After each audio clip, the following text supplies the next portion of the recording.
Dear listeners, ladies and gentlemen, peace-loving Mohammedan Muslims targeted, as usual, unarmed, unsuspecting, and defenseless civilians in Mumbai, India. The world has already witnessed the mass slaughter of other defenseless civilians by the invariably cowardly followers of Muhammad. Bali, Indonesia; Twin Towers, USA; London, England; Madrid, Spain; Nairobi, Kenya, etc., etc.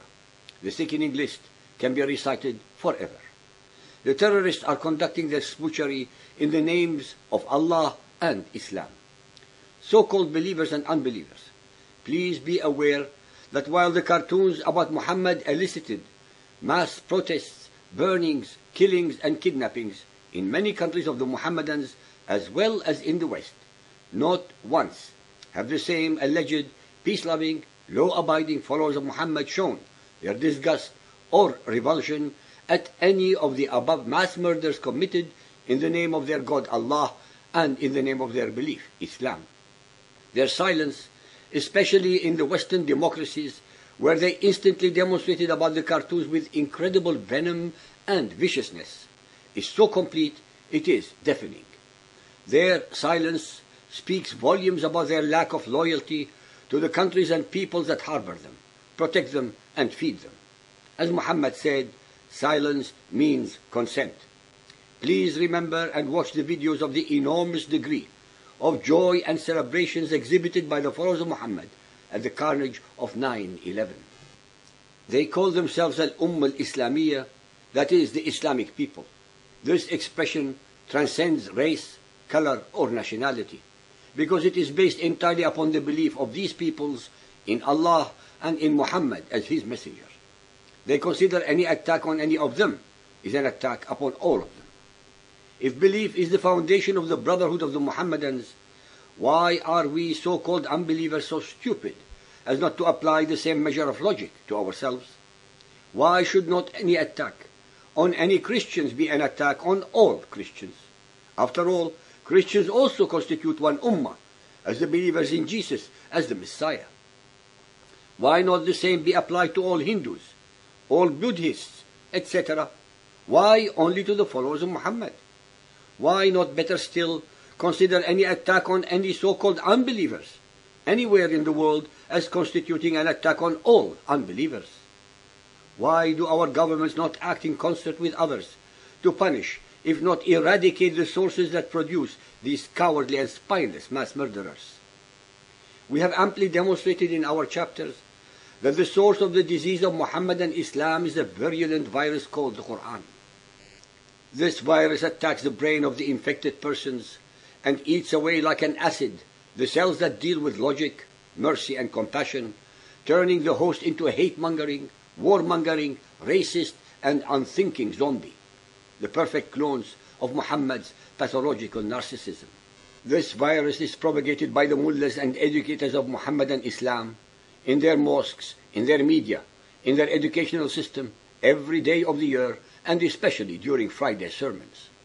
Although the world has visual access to all of what I am saying at the click of a mouse, in tens of millions of videos showing these mullahs, the terrorists, and all their depravities in action, people are so mesmerized that they are utterly oblivious to the dangers observed, as if watching a cobra dance before it strikes its unreacting victim.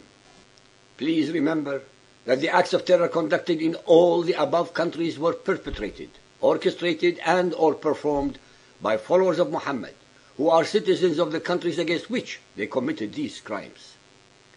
Loyalty by the followers of Muhammad is forbidden by the Quran to any state belonging to the unbelievers. The Quran contains 109 verses that call Muhammadans to war with non-believers. Some are quite graphic, with commands to chop off hands, heads, and fingers, and kill the infidels wherever they may be hiding. Muhammadans who do not join the fight are called hypocrites, and warn that Allah will send them to hell if they do not join the slaughter. These verses are mostly open-ended, meaning that they are not embedded within historical context, in contrast to nearly all the biblical verses of violence. They are part of the eternal, unalterable Word of Allah, and just as relevant or subjective as anything else in the Quran. There are, unfortunately, very few verses of tolerance and peace to override or even balance out the many that call for non-believers to be fought and subdued until they either accept humiliation, convert to Muhammadan Islam, or are slaughtered. This proclivity towards violence and Muhammad's own merciless traditions have resulted in a trail of blood and bodies of millions of human beings across world history. Every single one of the following verses are addressing the so-called unbelievers and or disbelievers as the ones to be forcibly converted, subjugated, humiliated, or exterminated. Al-Baqarah 2.191. And slay them wherever you catch them, and turn them out from where they have turned you out. For tumult and oppression of Muslims are worse than slaughter of unbelievers. Al-Imran 3.151. Soon shall we cast terror into the hearts of the unbelievers, for that they joined companions with Allah, for which He had sent no authority. Their abode will be the fire, and evil is the home of the wrongdoers. The unbelievers in this case are also the Christians, since the concept of the Trinity is kufr. Al-Nisa 4.74. Let those fight in the cause of Allah who sell the life of this world for the hereafter. To him who fighteth in the cause of Allah, whether he is slain or gets victory, soon shall we give him a reward of great value. Those who believe fight in the cause of Allah, and those who reject faith fight in the cause of evil. So fight ye against the friends of Satan. Feeble indeed is the cunning of Satan. Nowhere in all the verses of the Quran or Hadith that struggle in the cause of Allah, jihad, represent a spiritual one. In every single verse, it is an act of war against all the human beings who do not believe in Allah and Muhammad as his messengers. An-Nisa 4.89. But take no friends from their ranks until they flee in the way of Allah. But if they turn renegades, seize them and slay them wherever you find them. And in any case, take no friends or helpers from their ranks. It is crystal clear that the followers of Muhammad are forbidden of being friends with unbelievers, and hence they cannot ever be loyal to the unbelievers' states that harbor, protect, and nourish them. It is the ultimate act of treason or treachery. An-Nisa 5.33. The punishment of those who wage war against Allah and His Apostle and strive with might and main for mischief through the land is execution or crucifixion, of the cutting off of hands and feet from opposite sides, or exile from the land. We have repeatedly shown that it was always Muhammad who ambushed, waylaid, and aggressed against all those whom he perceived as his enemies. Hence this verse applies to all pagans, Christians, Hindus, Buddhists, Jews, animists, etc., 80% of humanity. Al-Anfal 8.12. I shall instill terror into the hearts of the unbelievers. Smite ye above their necks, and smite all their fingertips off them. 39. And fight them, unbelievers, on until there is no more tumult or oppression, and there prevail justice and faith in Allah altogether and everywhere.